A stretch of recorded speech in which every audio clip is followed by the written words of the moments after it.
Why do you feel the need to tell everyone? Why announce the plan, explain the decision, justify the direction you're taking before you've even taken the first real step? There's a pull to it, almost automatic. You start something new, and your first instinct isn't to build it, it's to talk about it. And for a moment, it feels right. People nod, they support you. They say things like, "That's powerful. That's going to work. I can see you doing that." And suddenly, you feel like you've already moved forward. But you haven't. You've just traded something real for something that feels real. Because every time you explain your next move before you execute it, you lose something. Not loudly, not obviously, but it leaks. Your focus, your urgency, that private fire that was pushing you to act, starts to fade the moment it's exposed. The Stoics saw this clearly. They didn't announce what they were becoming. They built it, quietly, deliberately, without asking for permission, and without needing to be understood. Because real power doesn't perform, it produces.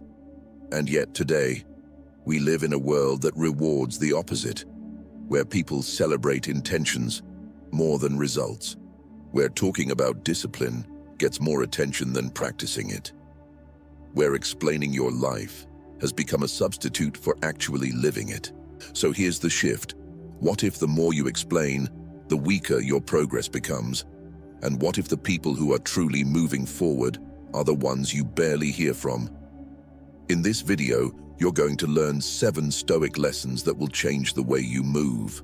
Not louder, smarter, more controlled, more focused, more dangerous in the quietest way possible. Because once you understand this, you won't feel the need to explain your life anymore. You'll just build it. And by the end, you'll realize something most people never do. Silence isn't empty, it's protection. Here's the part most people never question. Oversharing isn't just a habit, it's a reward system. You don't talk about your plans because you need to. You talk about them because it feels good. And that feeling is not random, it's chemical. The moment you tell someone what you're about to do, your brain rewards you. They respond with interest, encouragement, approval, and your mind registers that as progress, even though nothing has been built yet. That's the trap, because the reward comes before the work. Researchers have studied this pattern closely. When you share a goal publicly, your brain partially treats it as completed. You get a hit of satisfaction without earning it. So the drive that should push you forward gets weakened. Not completely, but enough. Enough to slow you down. Enough to make you less urgent. Enough to make later feel acceptable. And that's where most people lose, not because they lack discipline, but because they accidentally fed the reward system too early. Think about how many times this has happened. You tell people you're starting something. For a few hours, maybe a few days, you feel energized, focused. But then something shifts. The intensity drops, the action delays, and slowly, the idea fades. Not because it wasn't possible, but because part of your brain already felt like you had done something. The Stoics didn't have neuroscience, but they had observation. They noticed that people talked endlessly about becoming better while staying the same.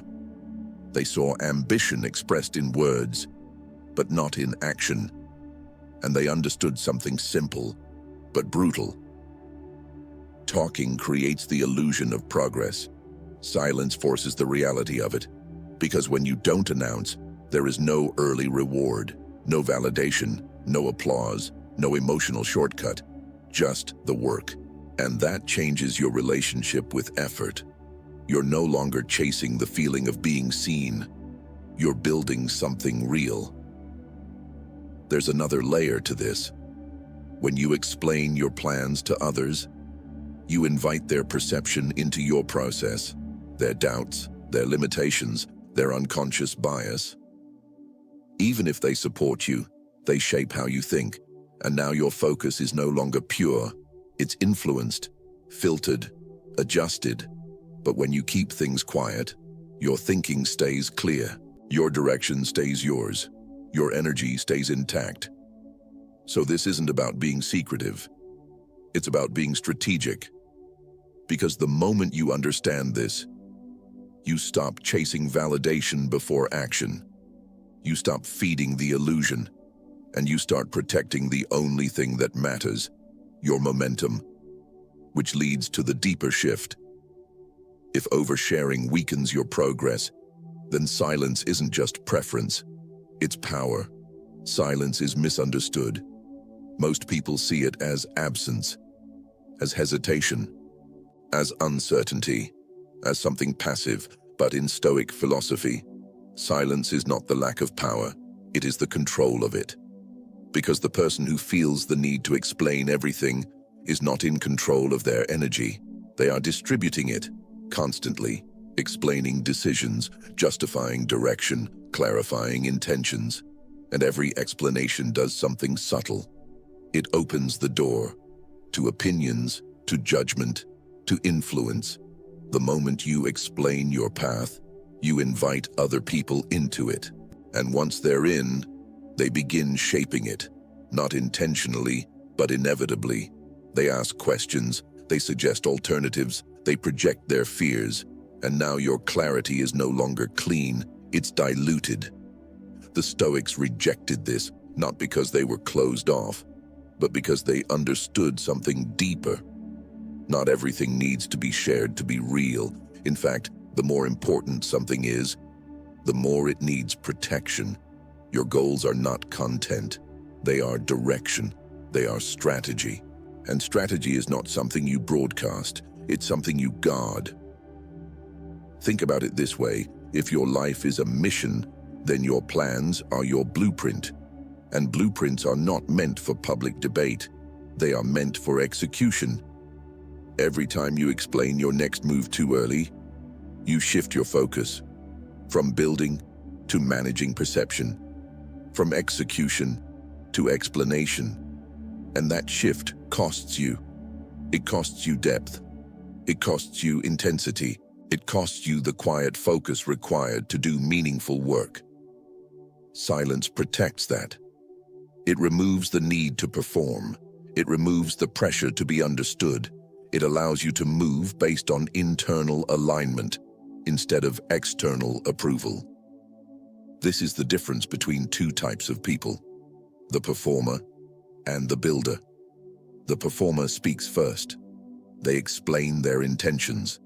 They seek validation. They adjust based on reaction. The builder moves first. They act. They refine.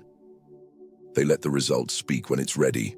The Stoics lived as builders. They didn't chase recognition. They pursued alignment. They focused on becoming the kind of person whose actions carry weight without explanation. Because once your actions are consistent, your words become unnecessary. This is why silence becomes strategic. Not because you have nothing to say, but because you choose when it matters to say it. You are no longer reacting. You are selecting. And that creates power. Because now your energy is not scattered. It's concentrated, directed, protected. So instead of asking, how do I explain this? Start asking, how do I execute this without needing to explain it? That question changes everything, because it shifts you from performance to production.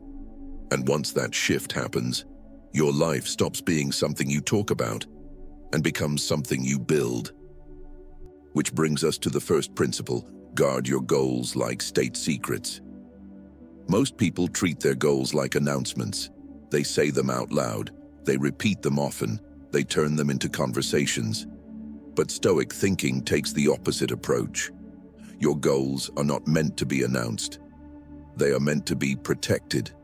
Because a goal, in its early stage, is fragile. It's not yet built, not yet tested, not yet strong enough to withstand outside influence. It's a seed, and seeds don't grow in the spotlight. They grow in silence, in pressure, in privacy, in conditions where they are not constantly exposed. Marcus Aurelius understood this deeply. He was responsible for decisions that affected an entire empire. And yet, most of his thinking happened in private, not in speeches, not in public declarations, in quiet reflection. What we now read as Meditations was never written for an audience. It was a man speaking to himself, refining his thoughts, strengthening his discipline, aligning his actions. No validation, no applause, just clarity. That's the model. Because the moment you start sharing your goals too early, you introduce variables, other people's opinions, other people's fears, other people's limitations, and even if they mean well and they interfere, they shape how you see your own path. They plant doubt where there was certainty. They add noise where there was focus. And slowly, what was clear becomes complicated. This is why your goals need protection. Not secrecy for the sake of hiding, but privacy for the sake of growth. Because not everyone deserves access to something that hasn't even fully formed yet. And more importantly, you don't need their input. You need your own consistency. Let's make this real. You have an idea, something you want to build. The instinct is to tell people, to get feedback, to feel supported, to make it real by saying it out loud. But consider the alternative. Keep it to yourself. Work on it quietly. Refine it without pressure. Build it without needing acknowledgement, and let the result be the first thing people see. Because when the result appears without warning, it carries weight. It doesn't need explanation. It doesn't need defense. It speaks. There's also something deeper happening here. When you stop announcing your goals, you remove the illusion of progress. There's no early reward, no emotional satisfaction from talking, so the only way forward is action. And that forces discipline. It forces consistency. It forces you to actually build, instead of feeling like you're building. This is why guarding your goals is so powerful. It keeps your energy intact. It keeps your focus sharp. It keeps your direction yours. So stop treating your goals like content. Stop turning them into conversations. Treat them like strategy. Protect them, work on them, let them grow where no one can interfere. And when they're strong enough, when they're real, when they're undeniable, then let the outcome speak. Because the strongest move you can make is to build something in silence and reveal it only when it's finished, which leads to the next lesson. Lesson 2. Discipline lives in private. Discipline is not something you show, it's something you do, quietly, repeatedly, without needing anyone to see it. Most people misunderstand this. They think discipline is visible, waking up early and posting about it, going to the gym and documenting it, talking about consistency like it's an identity. But that's not discipline. That's performance. Real discipline has no audience. It happens in moments no one is tracking. When you wake up and no one knows. When you choose to work when no one is watching. When you follow through without external pressure. That's where it's built. Epictetus had nothing, no status, no wealth, no recognition, and yet he became one of the most respected thinkers in history. Not because of what he showed, but because of what he practiced internally. He focused on what was within his control, his thoughts, his responses, his actions, and he trained them daily without needing validation, because to him, discipline wasn't something to prove, it was something to live. That's the shift. When discipline becomes public, it starts depending on reaction. You feel motivated when people notice. You feel accountable when people expect. But when that attention disappears, so does your consistency. Because it was never rooted in you. It was rooted in being seen. Private discipline removes that completely. There's no applause, no recognition, no external reward. So the only thing keeping you consistent is your word to yourself. And that's where real strength is built. Because when you start honoring your own commitments without needing anyone else to witness them, your identity changes. You stop negotiating with yourself. You stop relying on motivation. You start operating from decision. I said I would do this, so I do it. No discussion, no delay, no performance, just action. This is also why private discipline is so hard, because there's no immediate reward, no feedback loop, no one telling you you're doing well. It's just you and the work. But that's exactly why it's powerful, because if you can stay consistent in that environment, you become independent. Independent of attention, independent of validation, independent of external pressure. And once that happens, your discipline becomes stable, unshakable. It doesn't fluctuate based on mood. It doesn't collapse when things get difficult. It holds because it's built on something internal, not external. There's another layer to this. When you stop performing discipline, you protect it. No one can interfere with what they don't see. No one can distract what isn't exposed. No one can influence what isn't shared. It becomes yours, completely. So instead of asking, how do I show I'm disciplined? Ask, what can I do consistently, even if no one ever knows? That's the real test. Because the version of you that shows up without an audience is the version that determines everything. And once you reach that level, something else begins to happen. Your silence starts revealing things about the people around you, about who respects you, and who only needed access to you. Which brings us to the next lesson. Lesson 3. Let silence filter people. When you stop explaining yourself, something unexpected happens. People react, not always loudly, not always directly, but you feel it. They question you more, they push for answers, they seem uncomfortable, and your instinct will be to fix that, to explain, to reassure, to make things clear again, because you've been trained to believe that silence creates distance, that if you don't explain yourself, people will misunderstand you. But here's the truth. Their reaction to your silence is information. It tells you everything you need to know about them. Because when you stop giving people access to your thinking, your plans, your reasoning, you remove something they were used to: visibility, control, clarity about what you're doing and why. And some people need that. Not because they care about you, but because they feel more comfortable when they understand you, when they can predict you, when they can place you in a category. But when you become quieter, you become harder to read, and not everyone is comfortable with that. This is where the filter begins, because there are two types of people: the ones who trust you and the ones who need access to you. The ones who trust you don't require constant explanation. They don't need a breakdown of every decision. They don't need to understand everything you're doing. They respect your direction because they respect you.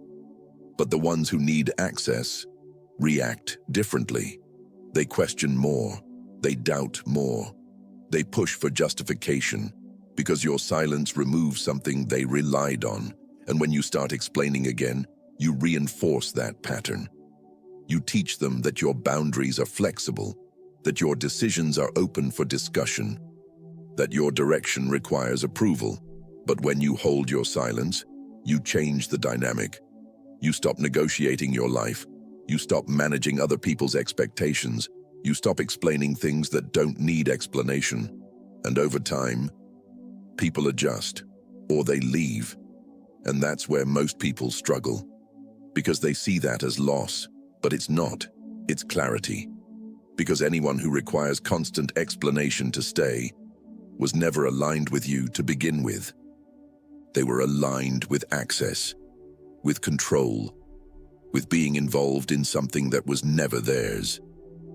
The Stoics understood this. Cato, for example, was known for speaking less than those around him. In a world where influence was built through argument and persuasion, he chose restraint. He didn't respond to everything. He didn't explain every position. He acted. And over time, That separated people. Those who respected him stayed. Those who needed more drifted. Your silence does the same thing. It reveals who values you and who values being involved in your decisions. So instead of asking, why are they reacting like this? Ask, what does their reaction tell me? Because silence is not just protection, it's a filter. It removes the unnecessary, it clarifies the essential, and it strengthens your position. Because now, you are no longer surrounded by people who need explanations. You are surrounded by people who respect direction, and that changes everything. Because once your environment becomes aligned, your focus becomes sharper, your energy becomes cleaner, your movement becomes stronger, and at that point, you're no longer just removing noise. You're building something deeper, something internal. At this point, something is already shifting. You can feel it. Silence no longer feels like holding back. It feels like control. It feels like clarity, because what you've been doing so far is not just changing your behavior, you're changing your identity. Most people move through life as performers. They explain what they're doing. They justify their decisions. They narrate their progress in real time. And without realizing it, they build their life around being seen. Their motivation depends on attention. Their confidence depends on feedback. Their direction depends on reaction. But the Stoic doesn't live this way. They don't perform. They build, quietly, internally, without needing to announce every step. Because their focus is not on how things look, but on how things are. And that's a completely different mindset. The performer asks, how is this perceived? Do people understand me? Does this make sense to others? The builder asks, is this aligned? Is this working? Am I improving? One is external, the other is internal. And that difference changes everything. Because when you shift into a builder mindset, you stop leaking energy. You stop explaining things that don't need explanation. You stop seeking validation before action. And that energy gets redirected into focus, into execution, into consistency. This is where things start to compound. Because now your actions are not diluted, they are concentrated. You are no longer splitting your attention between doing the work and explaining the work. You're just doing it. And that creates momentum, real momentum. Not the emotional kind that comes from talking, but the structural kind that comes from repetition, from showing up, from following through, from building something piece by piece. There's also a deeper shift happening here. When you stop performing, you become more honest with yourself. You can't hide behind announcements. You can't rely on intention. It's just you and what you actually do. And that forces growth. Because now your identity is no longer based on what you say you're becoming, but on what you consistently are. This is what the Stoics aimed for. Not image, not perception, but alignment. To become the same person, in public and in private. To act the same way, whether someone is watching or not. And that level of consistency creates something powerful. Self-trust. Because every time you follow through, without needing external pressure, you reinforce something internally. I do what I say I'll do. And over time, that becomes unshakable. You stop doubting yourself. You stop hesitating.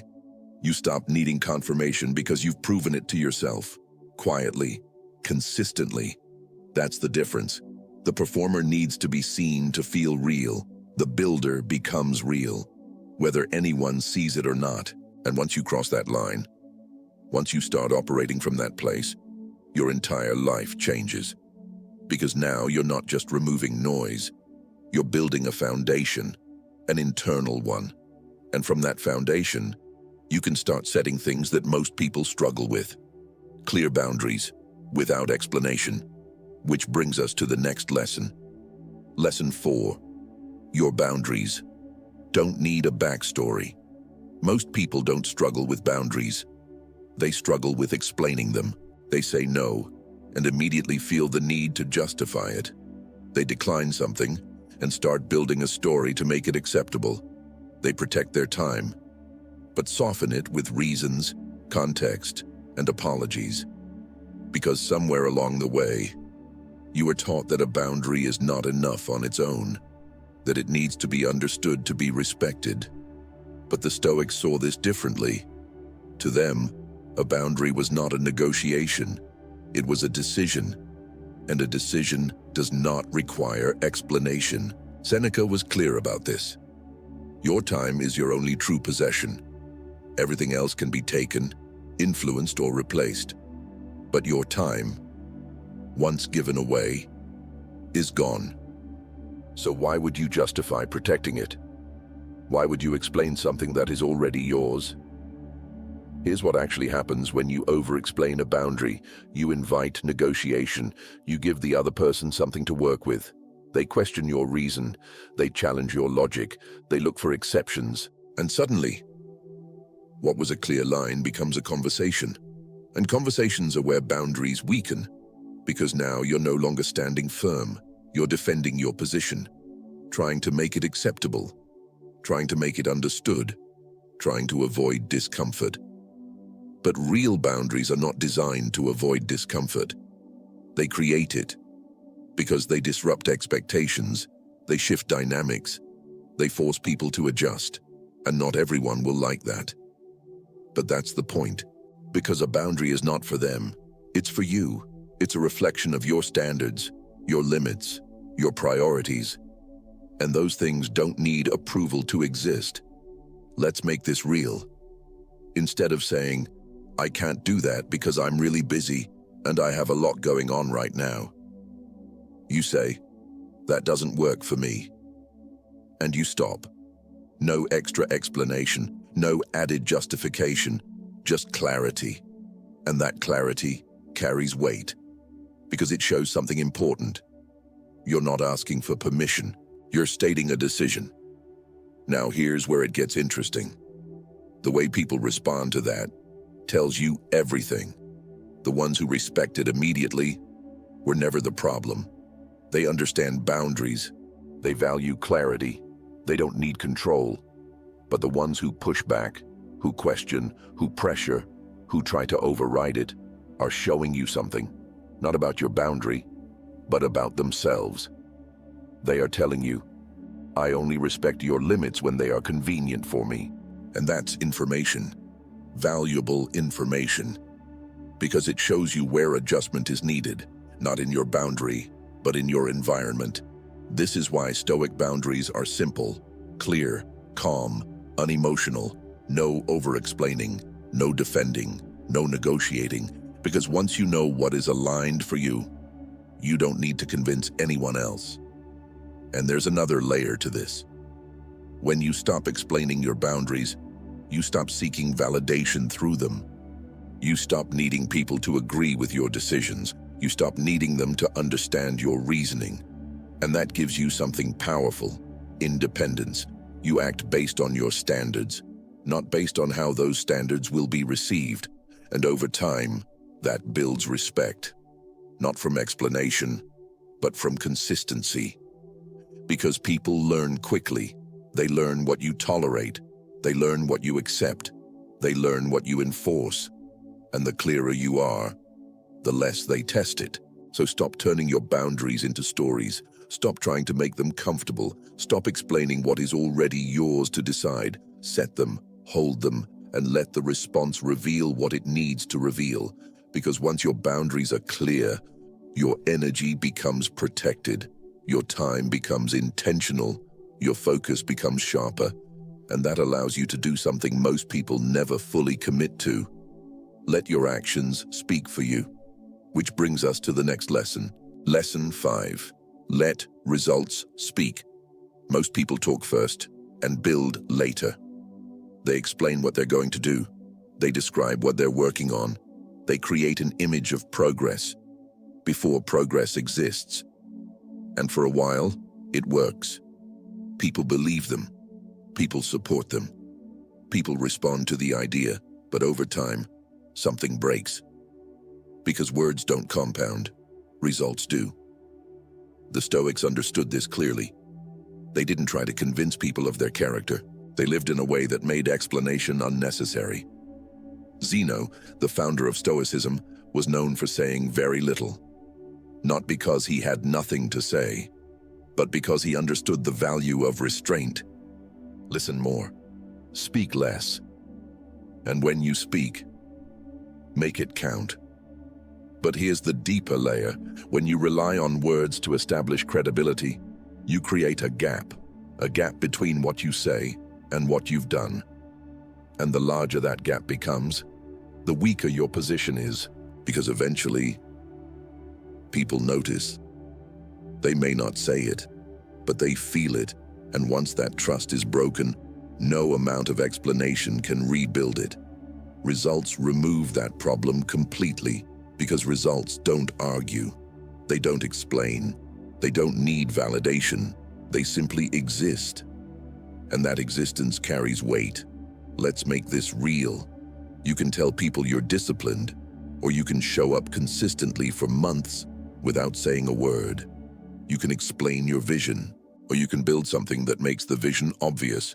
You can describe who you're becoming, or you can become it, and let people figure it out on their own. One creates attention, the other creates respect. And those are not the same thing. Attention is immediate, but shallow. It comes quickly and disappears just as fast. Respect is slower, but durable.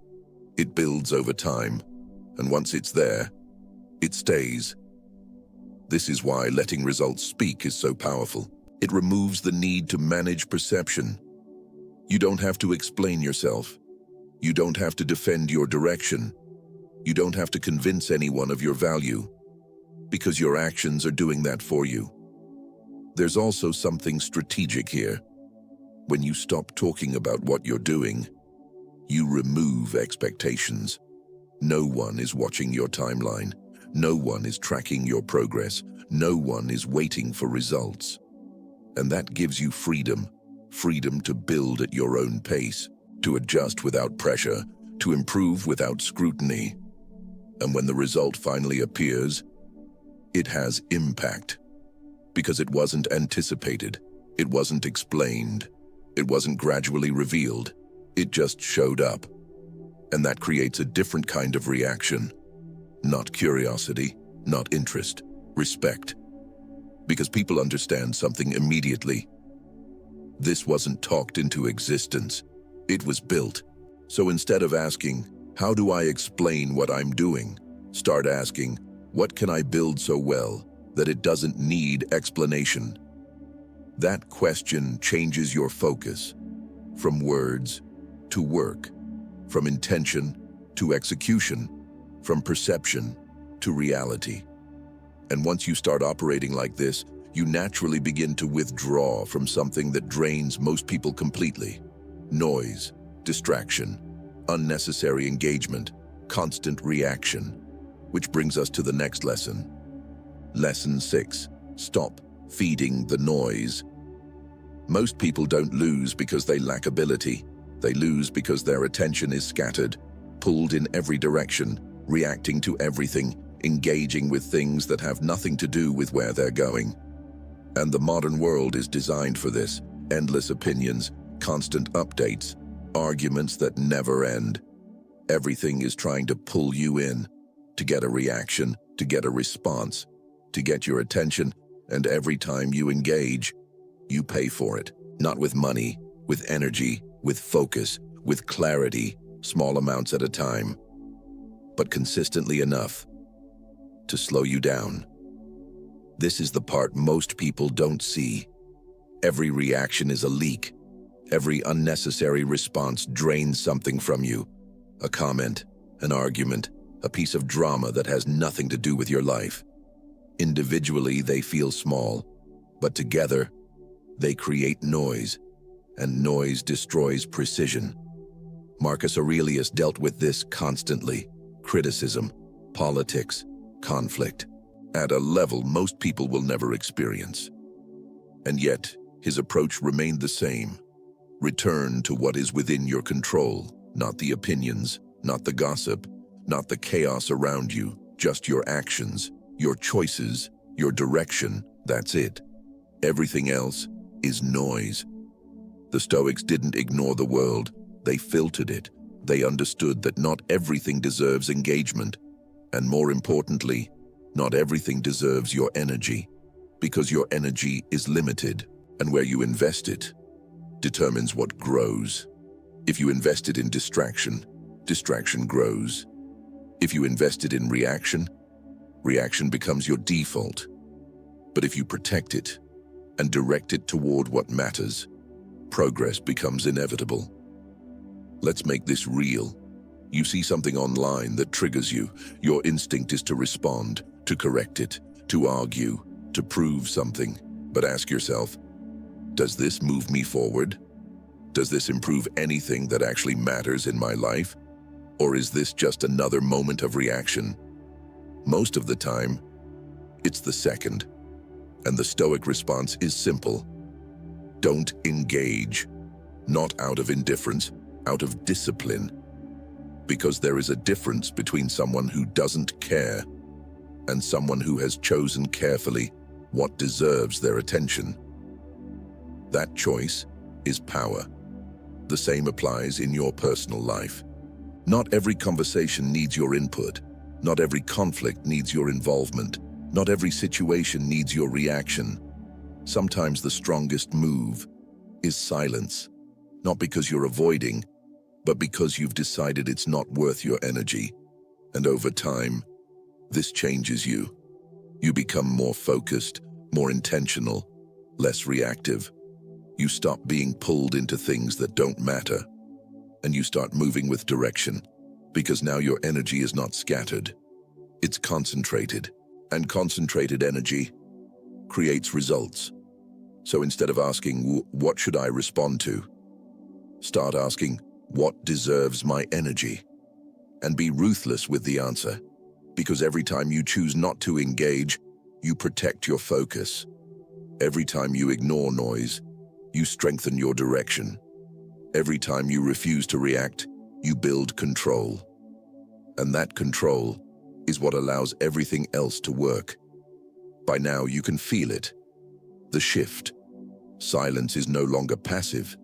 It's deliberate, focused, intentional, and it's building something internal, something stable, which leads to the final lesson, the one that ties everything together. Lesson 7. Become someone who needs no audience. This is where everything converges. All the silence, all the restraint, all the discipline you've been building points here. Because at the core of everything we've covered is one question. Do you need to be seen to feel real? Most people do. They need acknowledgement. They need recognition. They need someone else to confirm that what they're doing matters, and without it, they lose momentum, they hesitate, they doubt, they stop. Because their drive was never fully internal, it was supported by being observed, by being validated, by being understood. But Stoicism takes you somewhere else entirely. It takes you to a place where none of that is required. Not because you've become disconnected, but because you've become complete. Seneca described this as withdrawing into yourself, not to escape the world, but to discover that your inner world is enough to sustain you, that your standards are enough, your direction is enough, your progress is enough. Even if no one sees it, even if no one acknowledges it, even if no one understands it. That's the shift, because once you reach that point, you stop performing entirely. You stop shaping your actions around perception. You stop adjusting your behavior for approval. You stop needing feedback to continue. And everything becomes cleaner, more direct, more focused, more real. Let's be honest about what this actually looks like. You're working on something, and no one knows. No one is asking about it. No one is praising it.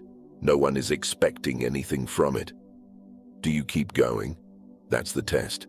Because if the answer is no, then it was never about the work. It was about being seen doing the work. But if the answer is yes, then you've crossed into something different. You're no longer dependent on the outside. You're driven from within. And that's where real power comes from, because external validation is unstable. It comes and goes. It changes quickly. It depends on things you can't control. But internal validation is stable. It's based on your standards, your effort, your consistency. And those things don't fluctuate. This is why the Stoics emphasized self-sufficiency, not in the sense of isolation, but in the sense of independence, to act because it's right, to build because it matters, to continue, regardless of whether anyone is watching. And there's something else that happens here. When you stop needing an audience, your work improves, because now it's not influenced by perception. You're not trying to make it look good. You're trying to make it be good. You refine more. You focus more. You care more about substance than presentation. And that shows, not immediately, but over time. Because while others are performing, you're building. While others are announcing, you're executing. While others are chasing attention, you're creating something that lasts. And eventually, that difference becomes visible without you needing to say anything. This is the paradox. The less you need recognition, the more respect you earn. Because people can feel it. They can sense when someone is not trying to prove anything. When someone is simply operating from certainty, from alignment, from clarity. And that presence is powerful. It doesn't demand attention, it commands respect. So instead of asking, who sees what I'm doing? Start asking, would I still do this if no one ever knew? And if the answer is yes, you're in the right place. Because that's where everything becomes real. That's where discipline stabilizes. That's where focus deepens. That's where identity solidifies. And once that foundation is built, you no longer need to explain your life. You're living it. Quietly, deliberately, powerfully. At the beginning, silence felt like holding back, like you were missing something, like you needed to explain more, share more, be more visible. Now you see it differently. Silence is not absence. It's control. It's focus. It's protection. It's power. You don't need to announce your goals. You build them. You don't need to explain your discipline. You practice it. You don't need to justify your boundaries. You hold them. You don't need to convince people of your value. You create results that make it obvious, and you don't need an audience to keep going. Because you've become someone who moves from within, not from reaction, not from validation, not from noise, but from clarity. So here's the shift. Stop explaining your life. Start building it. Quietly, consistently, without needing permission, without needing approval, without needing to be seen. And if this landed, if you felt that shift, type this below, I move in silence. And if you want more of this, real Stoic frameworks, no noise, no fluff, subscribe and share this with someone who's ready to stop performing and start building. Now go, do the work, in silence.